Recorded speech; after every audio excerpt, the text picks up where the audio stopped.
For more on these investigations and how they could impact the upcoming election, I want to welcome on Liz Harrington, the RNC national spokesperson. So Liz, when we look at the latest move by Democrats, they say that there's an open impeachment inquiry into the actions of the White House. What do you make of this? Well, it's the never-ending impeachment. The impeachment actually began before even Donald J. Trump was elected to be president of the United States. This was a concerted campaign to undermine him, find anything they could. They spied on him. And then when they lost, they launched the most corrupt transition of power we've ever seen, where they spied, they illegally leaked, and used this, what they knew was false. Representative Jordan nailed it. They knew this was all bogus from the offset, but they spread it into the media as if it were true. They're never going to stop. I mean, their gambit last fall, when we should have been holding hearings about the real threats in the world, like communist China, the House Democrats, remember, were doing that completely outside of the bounds of the Constitution. They never voted to authorize an impeachment inquiry. It was a sham resolution that never actually gave them the legitimate subpoena authority, which is why they dropped all of their subpoenas in court, because they would never stand in the court of law. That's not what this is about. This isn't about the rule of law. This isn't about by the book, in a word and a phrase to borrow from Susan Rice. This is about trying to smear their political opponents and using the vast weight of the intelligence bureaucracy against their political opponents. Well, now the truth is coming out. And Liz, you bring up an interesting point, because what they're looking to investigate right now is claims made in the Mueller report, but they say that's a continuation of what they were doing regarding impeachment before. But I think it's worth pointing out that that impeachment had nothing to do with the Mueller report. That was about the Ukraine controversy, which is a completely independent thing within itself. So I think you're right to say that there's procedural hurdles that they have not yet met. But I think you're also on the right point when you say that this isn't necessarily about abuse of powers within the White House or anything like that. It's more so about maybe matching the investigations that are coming from the Republican side of the aisle, trying to control maybe some of the news cycle. Do you think that's what's happening going into November?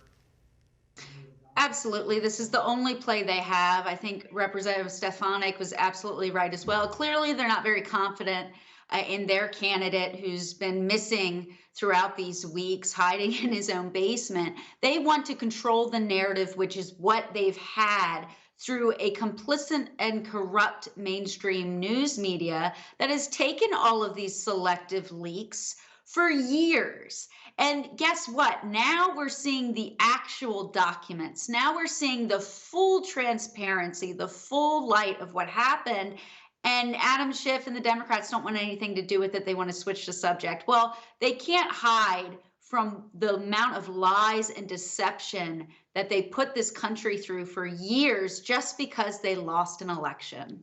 And Liz, I actually want to play a soundbite for you, because when I was researching some stuff for this interview, I realized that you were a little bit ahead of the curve on this early on. Right after the Mueller report came out, you were talking about the involvement of the dossier. You were talking about the involvement of the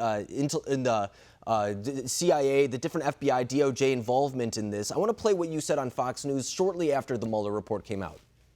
The vast majority of Republicans are sickened by an out-of-control Obama Justice Department that took it upon themselves to spy on the political party out of power, their political enemies, the Trump campaign. Is this about, hold on, but is this the American people? And the pervasiveness of dishonesty is from James Clapper, John Brennan, Jim Comey, Adam Schiff. That's the pervasiveness of dishonesty that Republicans are upset about. Okay, none of them they should be mentioned in the report. But none of them are president of the United States. Isn't the president of the United States held to a higher standard?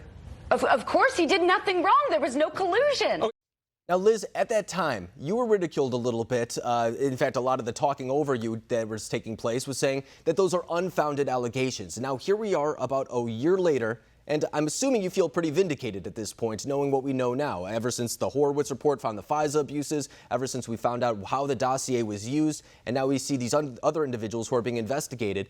Has anything changed since that time, or is this exactly what many Republicans have been saying for a long time?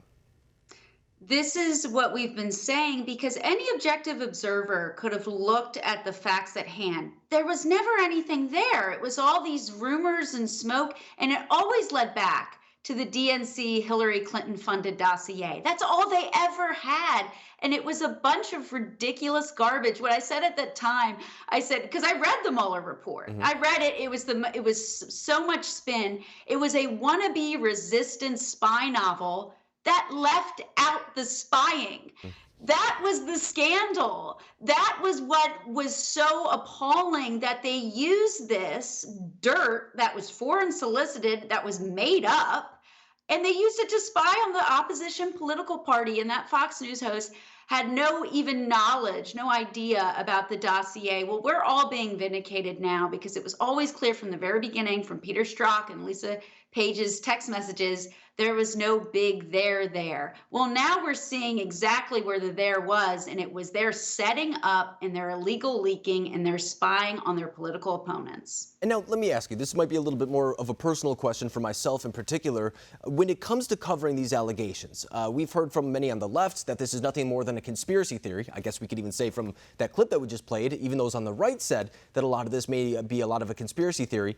How can the media be better in covering this story moving forward in order to prevent maybe some of the same mistakes? Just cover the truth. Go to the documents. Look at it's in plain writing. I mean, you see what they did to General Flynn. And now we have this unredacted email from Susan Rice, the by the book. It shows that FBI Director Jim Comey was instrumental with Barack Obama on targeting General Flynn for what? Not an actual crime.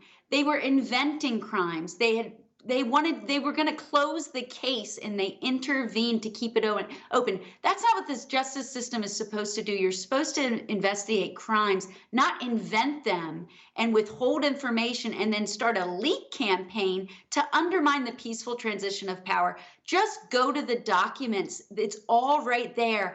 And journalists used to love to get their hands on documents. Real journalists like Catherine Herridge, she goes directly to the documents. The rest of these hacks in the media, they're happy to take their whatever spin Adam Schiff and company will give them, and that's not real journalism. Yeah, sometimes documents don't get the same ratings as the fighting over each other and stuff like that really gets people going. But Liz Harrington, it's always a pleasure having you on, breaking down this very complicated issue for us. Thanks for coming on tonight. Thank you.